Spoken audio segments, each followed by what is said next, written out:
साहित्यिक संपन्न भाषा है, बांग्ला भाषा है। हमारे देश में हिंदी भाषा बोलने वाले बहुत ज्यादा हैं। बांग्ला भाषा में आप देखिए तो आपके संस्कृत में जो तत्सम शब्द हैं उसके शब्द ज्यादा मिलते हैं। तत्सम माने शुद्ध संस्कृत के शब्द। इसलिए जो संस्कृत पढ़ा लिखा व्यक्ति है वो हिंदी आसानी से समझ जाता है। यहाँ सेतु की चर्चा हो रही है, भाषा सेतु की चर्चा हो रही है। मेरी समझ से अनुवाद भी एक सेतु, जो राजभाषा विभाग में कार्यरत हैं वो जानते होंगे कि किस तरह से वो अनुवाद के माध्यम से एक सेतु का निर्माण करते हैं। आप देखिए तो रामचरितमानस का अनुवाद विश्व की भाषाओं में हुआ है, बाइबल का अनुवाद हिंदी में हुआ है, कुरान का अनुवाद हिंदी में हुआ है। यहां तक कि हरिवंश राय बच्चन ने शेक्सपियर के हेमलेट और जूलियस सीजर का अनुवाद हिंदी में किया। इसलिए कि हमारे भारतीय जो हिंदी जानते हैं, हिंदी पढ़ते हैं, जो अंग्रेजी नहीं समझ पाते हैं, उनको अनुवाद के माध्यम से विश्व के महान साहित्यकार शेक्सपियर की रचनाओं से परिचय कराया जा सकता है। अनुवाद की जो परंपरा है वो बहुत पुरानी है और भारतवर्ष में परंपरा नई नहीं है।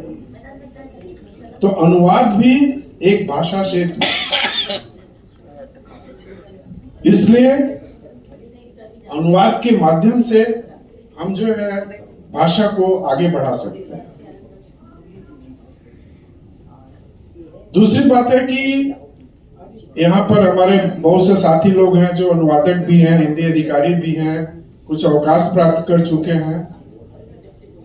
अनुवाद को प्रवंचना माना जाता है, अनुवाद को 2M दर्जा माना जाता है। अनुवादक को कहा जाता है ट्रेटर, शायद आप लोग परिचित नहीं होंगे। और अनुवाद के बारे में बहुत ही अच्छी लाइन है, एक विचारक की लाइन है कि translation is a lady, translation is a lady if beautiful not faithful.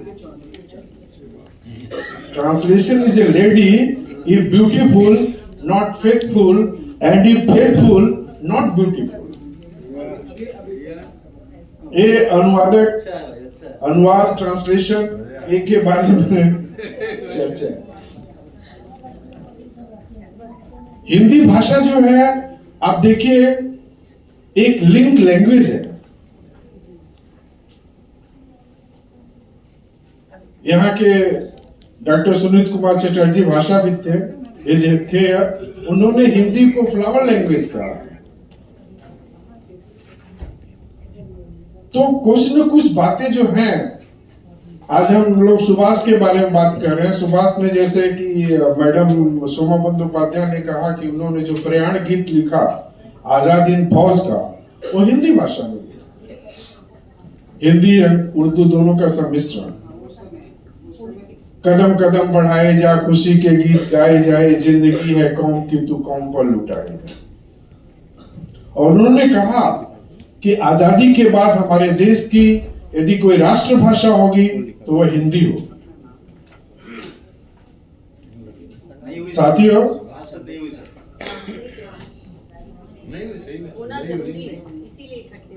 Sir अभी उस विषय पर चर्चा करने का मंच नहीं है, हम लोग भाषा क्षेत्र पर चर्चा कर रहे हैं। तो हिंदी जो आप देखिए, कहीं भी जाइए, भारतवर्ष के किसी भी कोने में जाइए, आपको हिंदी भाषा मिलेगी।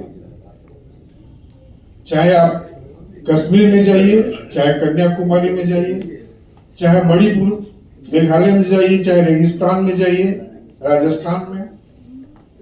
तो हिंदी एक ऐसी भाषा है मेरी समझ से जो हमारे देश में भाषाई विविधता के बीच एक एकता का सेतु स्थापित कर सकती है। भाषाई सेतु जिसे हम लोग कर सकते हैं, वही एक भाषा। और आप किसी भी भाषा पर इतना जोर से नहीं कह सकते कि भाषाई सेतु जो है और कोई दूसरी भाषा बन सकती। मुझे इस अवसर पर याद आती है कवित्री नीलिमा श्रीवास्तव की चंद पंक्तियां। एक सूत्र से जोड़ रही हिमगिर से रत्नाकर को, एक सूत्र से जोड़ रही हिमगिर से रत्नाकर को, मुखरित करती है स्वदेश की स्वाभिमान जो भाषा।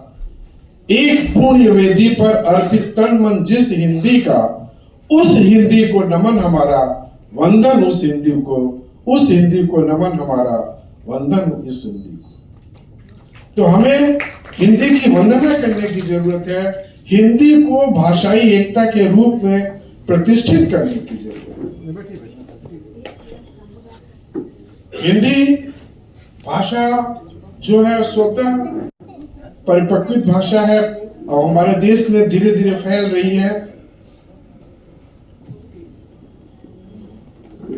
एक छोटी सी कहानी मैं आप लोगों को बताना चाहता हूं। एक स्त्री ने पुरुष से कहा, मैं तुमसे बहुत ज्यादा प्यार करती हूं। पुरुष ने कहा, यह मेरा सौभाग्य है। पुरुष ने कहा, यह मेरा सौभाग्य है। स्त्री ने कहा, क्या आप मुझसे प्यार नहीं करते? पुरुष ने कहा, क्या कहा? टकटकी लगाकर उस स्त्री को देखता रहा। उस स्त्री ने गुस्से में कहा, मैं तुमसे नफरत करती हूं। उस पुरुष ने कहा कि यह मेरे लिए और भी सौभाग्य की बात है।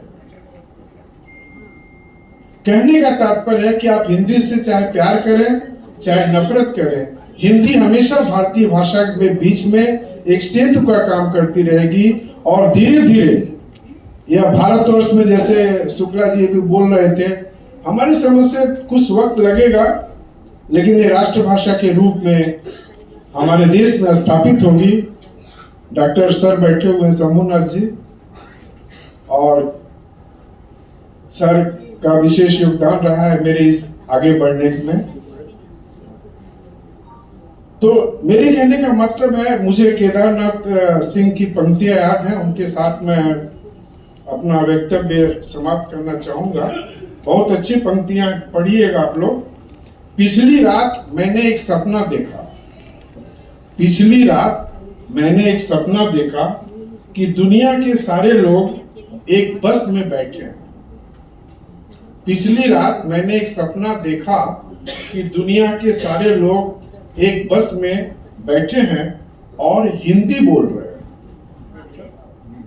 पिछली रात मैंने एक सपना देखा कि दुनिया के सारे लोग एक बस में बैठे हैं और हिंदी बोल रहे हैं। फिर वह पीली सी बस हवा में गायब हो गई। फिर वह पीली सी बस हवा में गायब हो गई और मेरे पास बस रह गई सिर्फ मेरी हिंदी, और मेरे पास रह गई सिर्फ मेरी हिंदी।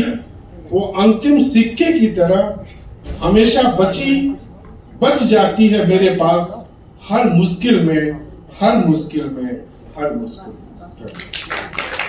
बहुत बहुत धन्यवाद सर, बहुत ज्ञानवर्धक पूरा विषय आपने दिया हम सबको, और उसके अंदर जो सूक्ष्म जानकारियां थी। लेकिन ये जो जानकारी या विषय है, ये एक अथाह सागर है। उस सागर में डुबकी लगाने अब आप जा रहे हैं, क्योंकि जो अगले आज के प्रधान वक्ता हैं हमारे आदरणीय हितेंद्र पटेल जी, प्रोफेसर हितेंद्र पटेल जी, जो रविंद्र भारती विश्वविद्यालय में इतिहास के प्राध्यापक एवं प्रतिष्ठित हिंदी लेखक हैं। वे इतिहास, समाज, राजनीति से जुड़े विषयों पर गंभीर शोध एवं लेखन के लिए जाने जाते हैं। उनकी प्रमुख कृतियों में आधुनिक भारत का ऐतिहासिक यथार्थ, communalism and the intelligentsia, Khudiram Bose तथा 1857 भारत का प्रथम मुक्ति संघर्ष विशेष रूप से उल्लेखनीय है। बहुत कुछ जानने को है, वो तो आपको मालूम ही चल जाएगा, लेकिन जब आप उनको सुनेंगे वो आप नहीं भूल पाएंगे। तो चलिए आमंत्रित करते हैं प्रोफेसर हितेंद्र पटेल जी को जोरदार तालियों से।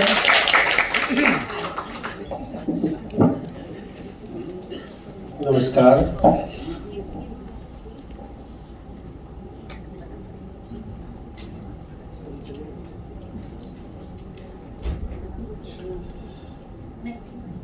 यहाँ मंच पर बैठे हुए हमारे साथी और मेरे सामने बैठे हुए धैर्यवान श्रोता, मैं